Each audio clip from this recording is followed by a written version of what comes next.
Děkuju. Děkuju, že jste přišli. Vážím si toho, že tady někdo. Jak jsem se vlastně jako dostal k tady této přednášce? Já jsem jednou mluvil s Evou, tamhle si na ní můžeme ukázat. A začal jsem jí, ona se zmínila nějak velmi nešikovně, že dělám něco špatně s jazykem, že jsem místo mě použil ME s háčkem.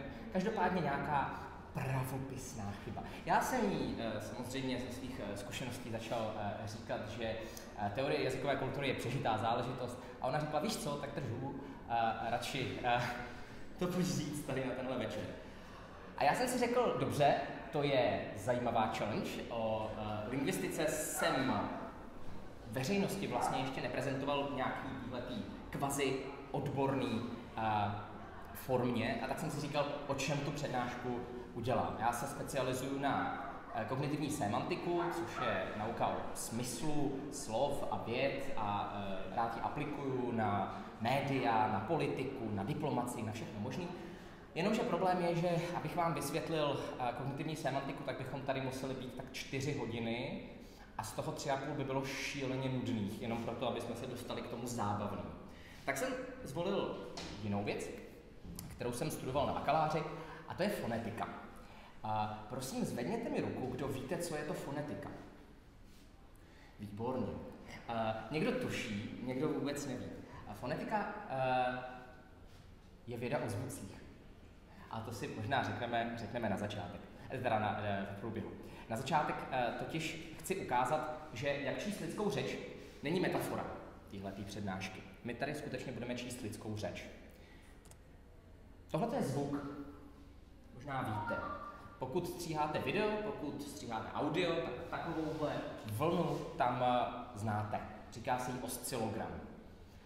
Akorát tohle je úplně k ničemu, tohle se číst nedá. Na téhletý ose máme čas, celkem intuitivní záležitost, na téhletý máme intenzitu. Takže z toho můžeme tak maximálně vyčíst, že v téhle fázi nahrávky to bylo šíleně uřvaný. Tady je nějaký ticho, protože takovejhle cancourek to vlastně jako vůbec nic neznamená, to je nějaký okolní šum, tady bude nějaký ticho a tady bude nějaký ticho. Co se tam říká, nemáme šanci zjistit. Ale fonetici jsou filutové a tak vynalezli tohleto zobrazování a tohle to umíme přečíst. A vy to budete umět taky po následujících 20 minutách. Teda pravděpodobně ne, protože to nevím ani já pořádně, ale budeme se spolu snažit. Tohle je samozřejmě nečitelný text, protože to je 5 vteřin a ještě zobrazený na takhle malým prostoru. Úseku si to tenhle text, ale vlastně další rozkouskujeme a ukážeme si po detailech, jak to vlastně vypadá, jak číst tady tohleto. Tomuhle se říká spektrogram. A je to takzvané pseudo 3D zobrazení. A tenhle ose máme čas. No, není konec konců nic neobvyklého zleva doprava. To je přesně ta kognitivní semantika, že máme tendenci vlevo vidět začátek, vpravo konec. Celkem intuitivní záležitost. Na téhle ose, ale už není intenzita, tam je frekvence. Frekvence se udává v hercích a značí to vlastně, jak rychle kmitá nějaký objekt. Pokud kmitá pomalu, tak je na velmi nízkých hercích. Možná znáte, že lidské ucho slyší všechno možné od přibližně 20 Hz do 20 kHz. Občas se říká 16 až 16, občas 20 až 16, záleží to hodně na věku mimochodem. A to znamená, až budete starší, budete slyšet třeba jenom 15 000 Hz. Každopádně, proč je důležité koukat na frekvenci, si řekneme v zápětí. A pak proč říkám 3D nebo pseudo 3D zobrazení? Protože si můžete všimnout, že jsou tady takové černé čáry, pak jsou tady takové šedé čáry a pak jsou tady takové bílé čáry. A to značí, že tady je to nejintenzivnější. Tady je ta osa Z, pomyslná je intenzita. Kdybychom to měli označit jako opravdovou osu Z, tak tady by to byla hodně, třeba tady ta osa Z. Tady v tomhle místě by to bylo malinko, tady by to bylo jenom tady. A čím černější, tím je vlastně osa Z taková, tím ta intenzita, ta osa Z, vyobrazenější, to znamená intenzita je větší. V zápětí si řekneme, co z toho můžeme soudit, ale nejdřív teda, co je to fonetika. Nepředpokládám, že jste nějak moc na střední brali teorii jazyka jako takovou, V češtině se to bohužel vůbec nebere. My řešíme pravopis, úplně zbytečně mimochodem. A tak vám chci ukázat vlastně, jak současná jazykověda tak nějak pohlíží na to, jak se tvoří forma jazyka. Začneme od toho nejkomplexnějšího. A jestli to vidíte, diskurs je v podstatě všechno, co je nad větou. Může to být text, o tom mluví třeba František Daneš, že diskurs je text, je to nějaký vlastně dokument, hodně vět v rámci jednoho. Ale může to být třeba taky něco, čemu se říká mediální diskurs. Pokud děláte mediální studie, tak možná řešíte diskurzivní studia na katedře nebo v rámci své osobní praxe. A to může být vlastně soubor veškerých vět vyřčených v určitém prostředí. Mediální diskurs, to znamená všechno, co bylo napsáno v médiích o nějakém konkrétním tématu. To je ta úplně nejvyšší forma jazyka, ke který se dá dostat všechno na větu. Už se moc neřeší, teda, co je to diskurs konkrétně. Vlastně nejlepší popis diskurzu poskytla moje paní profesorka na marketingu svého času ještě. Ta řekla, nebo definovala diskurs tak, no, vlastně čím víc se o diskurzu mluví, tím méně lidi vědí, co to znamená. A z toho si tak nějak vyvozuju až doteď svoji definici diskurzu. Pak máme syntax. To asi budete znát. To jsou věty. Možná. Nebo taky ne. Možná jsou to spíš klauze, takzvané. Možná jsou to spíš syntagmata, takzvaná. Každopádně je to celkem jednoduchý koncept, který vyjadřuje to, že máme nějaké sloveso, predikát, přísudek a ten k sobě váže argumenty. Podmět, předmět, různá určení, případně adjunkty a tak dále a tak dále. Hodně komplexní věc, to znamená, se přesouváme o něco méně komplexní věci a to je morfologie. Tady možná vsuvka, bohemistý řekl, že tady je ještě lexikologie. Já nejsem bohemista, takže snad dovolte tady tuhletu zkratku. Morfologie je věda o tvoření slov. Jak se tvoří konkrétní slova? To znamená, když tady máme tuhletu větu, tak tady máme vole, to znamená, máme nějaký kořen, máme nějaký sufix. Tady máme umíme, tady máme nějaký kořen, tady máme nějaký derivační sufix, tady máme nějaký flektivní sufix, možná to znáte jako příponu a koncovku. Česká terminologie. To už se blížíme k tomu, co chceme zkoumat. My totiž chceme zkoumat tady tuhletu věc.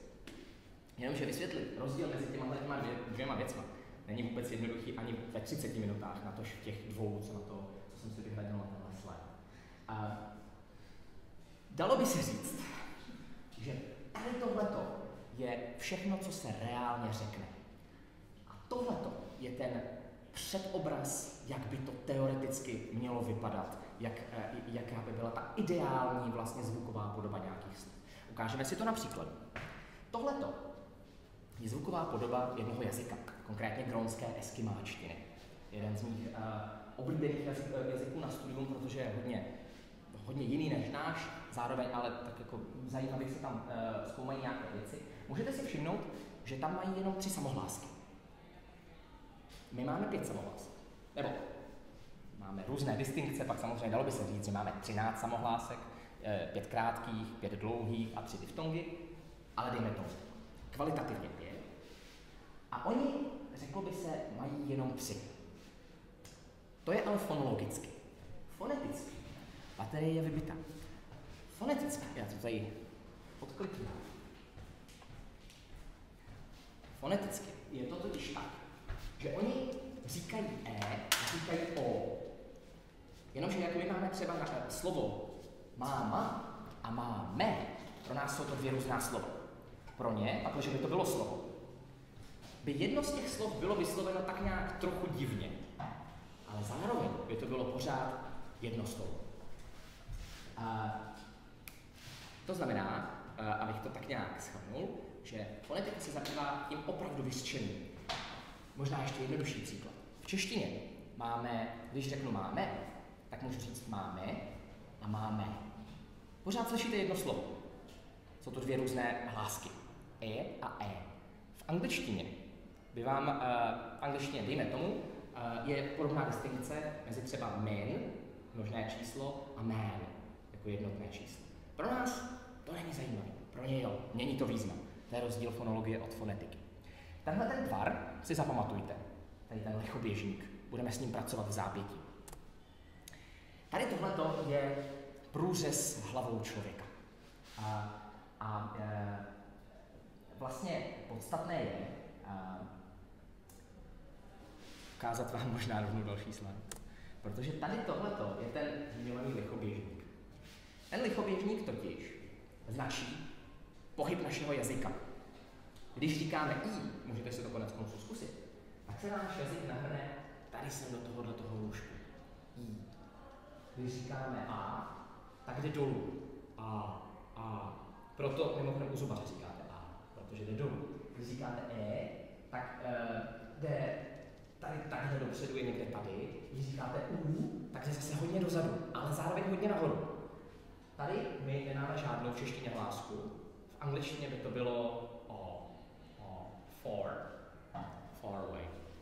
A tím pádem se už konečně dostáváme k tomu, jak jsou rozmístěné české hlásky v naší puse. Představujte si tady ten vlastně lichoběžník. Je tam, tady je i, hodně vysoko, tady je a, hodně nízko, tady je u, hodně vzadu a zároveň vysoko. Ale tahle ta logika má ještě jedno krásné vyvrcholení vlastně. A to je to, že my tohle můžeme vzít a převést na akustiku. Tady jsou herci. Tohle značí i frekvenci. Čím níž je ta samohláska, tak tím vyšší má frekvenci takzvanou F1. To je první frekvence, na které hodně rezonuje. A čím je, to možná ukážu, čím je vlastně blíž tady k ústům, tak je zároveň má vyšší takzvané F2, to znamená vyšší tu druhou frekvenci, na které hodně rezonuje. To je pro samohlásky strašně důležité, protože my vlastně vnímáme samohlásky jenom na základě, nejenom, ale hlavně na základě těchto dvou frekvencí. A tady si to ukážeme vlastně zobrazené na tom spektrogramu, který jsem vám ukazoval na úvod.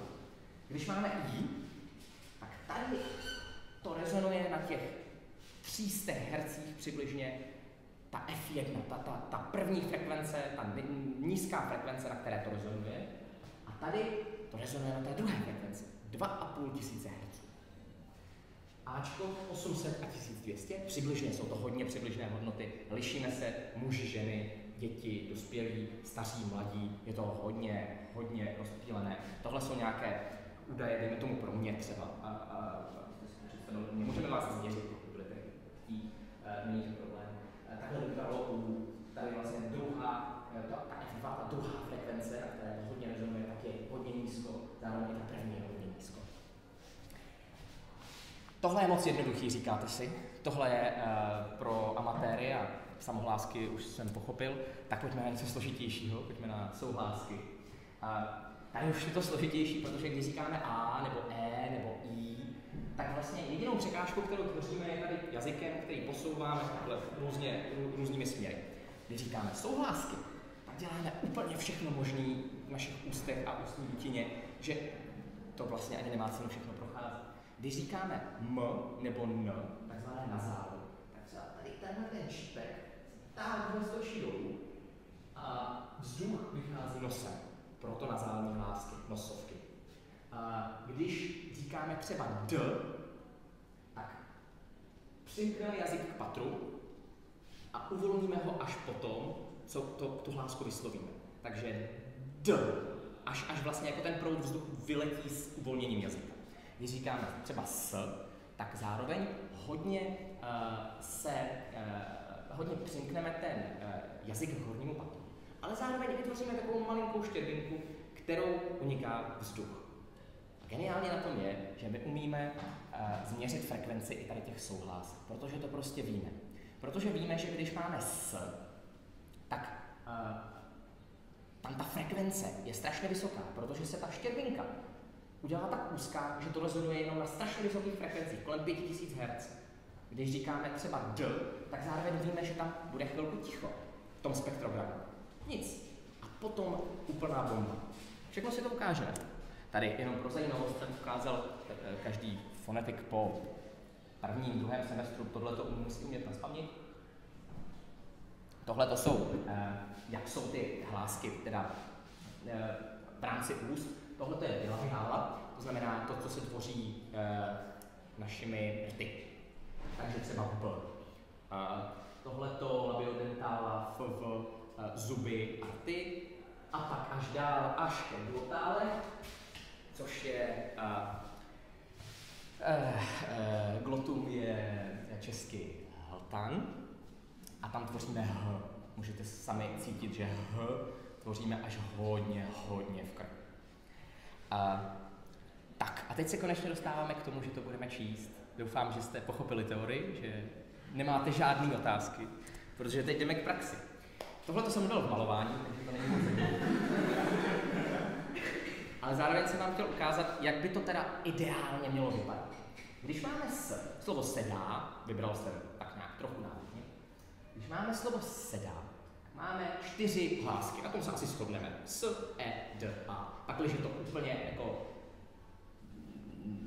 jako neodflákneme, řekneme třeba zdá. Se taky říká, není to žádný problém tohle to slyšet. A u toho S, jak jsem říkal, hodně ty černý uvidíte na těch vysokých frekvencích. A tady bude nějaký zbytkáč, něco, co se teda jako uvolnilo z vašich úst, protože vždycky se uvolní něco z vašich úst tak jako mimoběžně. A tady máme první vokál, samohlásku, a jak jsem říkal, tady máme tu první frekvenci, tady máme tu druhou frekvenci, na těch to bude rezonovat hodně. A zase něco, co nás vlastně jako nezajímá při čtení. Možná ještě jedna věc, tady tyhle ty čáry úplně dole, to značí takzvanou F0. A F0 to je vibrování hlasivek. Možná jste slyšeli, hlásky dělíme na znělé a neznělé. Pak, když jsou znělé, tak naše hlasivky vibrují. To je třeba u E. Můžete si šáhnout tady na hlasivkám a říct si, jestli na E. Když šeptáte, tak to nebude fungovat. Tam probíhá trošku jiný proces, kdy vlastně jako vzniká takový turbulentní šum, ale to už se odchylujeme. Třeba u S nic takového není. Když dáte na S, tak nic neucítíte. U D to probíhá, u T by to neprobíhalo. Tak, ale zpátky k tady tomu. Tohle to vlastně je důležité jenom proto, abyste třeba rozpoznali D od T. Kdyby tady nebyla tahle ta čára, tak já bych řekl, to je T. Protože vidím všechny pointy, nebo všechny logické markery, který má T, a nevidím tady tuhletu F0. Ale tady vidím, že to je D. Takže S, bordel všude možně, to, co nás zajímá, je nahoře. E, tady tyhle ty dvě čáry, přibližně nějakých 500 Hz a 1500 Hz. D, nic. A pak najednou tady tenhle ten výbuch. Důležitý. A tady zase nějaký bordel, zajímavý AA, jak jsme si ukazovali, nějakých 800 a 1200 Hz. Tam to budeme přesně číst. Tohle je název jedné z dalších přednášek dnešního večera. Konkrétně, tak možná si tipněte, už to umíte přečíst. Tohle by se taky četlo ještě hodně špatně. To je ještě odzumované. Tak pojďme na první slovo téhleté věci. Takhle to vypadá v praxi. Jako můžeme si tady ukazovat tyhle ty krásné obrázky, jak to tady najednou všechno čitelný a hezký a všechno se dá vidět. Bohužel lidi jsou prasata a mluví jako prasata, tohle jsem nahrával včera v 11. A není na tom vidět jako nic, že jo. Zkušený oko, který se tím zaobírá tak nějak už chvíli, tak začne, tohle je to jedno slovo. Minimálně si řekne, kolik je tam hlásek. Hlásky poznáme tak, že se tady něco mění. Jak jsme si ukazovali už u toho malování příkladu. Tak tady můžete vidět, něco je. A tady přichází nějaká černá. Asi se tam něco mění. Možná to bude jiná hláska. Tady je nějaká černá čára a tady je dost bílo. Asi to bude nějaká hláska.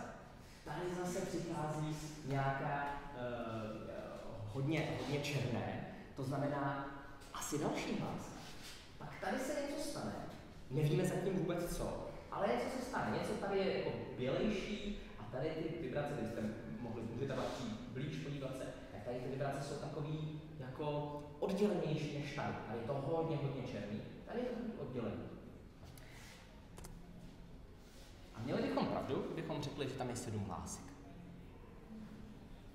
Raz, dva, tady se něco mění, tady se něco mění, tady tohle je separé, tady tohle je separé, a pak tady je jedna dlouhá hláska, protože tam už se nic nemění vlastně. Pojďme po těch krocích, jak jsme si to představovali. Samohlásky. Máme tam 3, to vám můžu prozradit. A když máme tady takhle vyznačím ty formanty, to F1, nižší frekvenci, na které to hodně vibruje, a tu vyšší frekvenci, to je F2, tak už můžeme třeba aspoň tušit. Tady tohleto, jak jsme si řekli, když je to hodně dole a hodně nahoře, tak je dlouhé I. Celkem logicky. Můžeme to tam vidět? Můžeme, je to fair. Ano, tohleto I se určuje úplně nejjednodušeji, protože je extrém. Tady tohleto je trochu níž a tady trochu výš, ale není to úplně připláclý k sobě. Takže si můžeme říct, asi možná bychom si tipli, že by to bylo E. A tady tyhle jsou zase hodně připláclé u sebe, ale zároveň nejsou jako, kdyby byly třeba tady, tak bychom řekli A. Když je to takhle níž, tak řekneme, že to je O. O a A jsou hodně podobné. Rozezná člověk, který nezná to slovo, ani jako trénovaný fonetik často, takže tam už musíme trochu pracovat i s kontextem toho, co jsme přečetli jinde. To by byly samohlásky. A teď, co je zajímavé na souhláskách, kde co sledovat. Tohle to zatím je A podíváme se tady na tu čáru. To jsme si řekli, že je ten ostrý výbuch té exploze, takzvané, a tady je to bílo, čemu říkáme okluze, proto těm hláskám D, T, K, G se říkají okluzívy. Proto, když vidíme ten výbuch a vidíme zároveň, že tady je přeci jenom jako nějaký ruch, tak víme, že to je buď G, ale ta čára je moc tenká na G, to jsem vám neříkal, to pokročilejší kurz třeba si někdy dáme. U B by to bylo zase jako hodně tenonký. Mohli bychom spekulovat, jestli to není D, to by asi šlo, ale spíš si asi přimkneme k tomu, že je to D. Takže už víme, že tohle je O, E, I a tady víme, že je D. Tipnete si slovo? Už víme, že to je slovíčko, který je z názvu jedné z dalších přednášek. Dobrý. A když už víme slovo, tak se nám hledá mimochodem mnohem jednodušejc ty rysy, které tam jsou. Tohle je M. Průšvih je, že jsem ho neřekl moc dobře. Respektive já jsem ho řekl dobře, ale neměl jsem dobrý mikrofon. Tady v ideálním případě, můžete si všimnout, že tady je to hodně takový jako světlejší než jinde. V ideálním případě by to bylo téměř úplně bílý. A tomu se říká antiformant, protože máme strašně geniální názvosloví. Mimochodem, tohle je spektrogram, který vychází z takzvaného spektra. A když spektrum logaritmicky převrátíte, víte, jak se tomu říká, je to strašně nádherný. Říká se tomu capstrum, převrátíte i hlásky v tom slově. Já miluju to názvosloví, proto miluju fonetiku. Tady tohle je, jak jsme si říkali, ní, a tady vlastně jako vidíme něco podobného. Ten antiformant, který by tam měl technicky být přítomen, moc není. A tohle je tady je zajímavé, že tady se to vlastně jako na chvilku přepne a tady jsou nějaké jako kmity. Je to jednokmitné, většina českých R už je jednokmitná. To znamená, není to R, ale je to R. Takzvaná verbranta. Takže vlastně tohle by byl rys, kterým poznáme R. Já vím, že to tam vidíte jenom velmi málo, pokud vůbec, ale dejte tomu, já jsem za svého bakaláře odsegmentoval nějakých 400 hodin materiálu, nebo 400 hodin jsem tomu věnoval, tak to uvidíte. Uvidíte i to, co tam není mimochodem. A tady slovíčko z té druhé přednášky, která nás čeká, se znalostmi, které jsem vám tady poskytl a bez jakékoliv nápovědy. Co si tipnete, že je tady za slovo? Můžete klidně blíž, pokud chcete podívat se na to. Má to, pojďme nejdřív začít, jako, kolik tam je hlásek. Že? Tak, tady si řekneme, že asi žádná hláska není, že? Tak to je špatně, tam je hláska, ale to je takzvaný ráz. To znamená, to je vždycky, když začínáme nějaké slovo, které začíná na samohlásku, tak tam, tak jako v mimoděk, pokud nezačneme třeba o, tam není ráz, a pokud začneme o, tak vlastně se nám máme přimknuté hlasivky a ty se prudce rozrazí, to znamená, je to ráz. Když jsem řekl, že tady je samohláska, tak tady bude asi nějaká samohláska, která končí tady. Tady si všimněte, že je hodně tady, ty energie. Možná zajímavý. Tady je bílo, to by mohlo značit nějakou ekluzivu.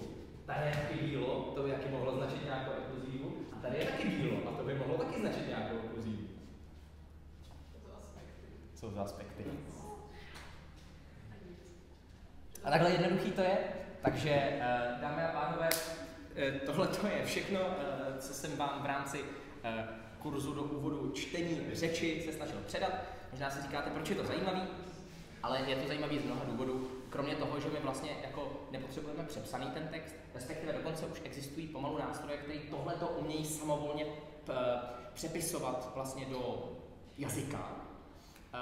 My máme na fonetickém ústavu, já už nejsem na fonetickém ústavu, já jsem na ústavu českého jazyka, teorie komunikace, ale na fonetickém ústavu jsou takové jako programky, které umějí, pokud máte text už hotový, ale třeba jenom takhle jednu celou přednášku, a pak máte tenhle ten zvuk, tak umějí vlastně rozsegmentovat na jednotlivé hlásky a slova a slavky, pokud budete potřebovat. A tak to už umíme.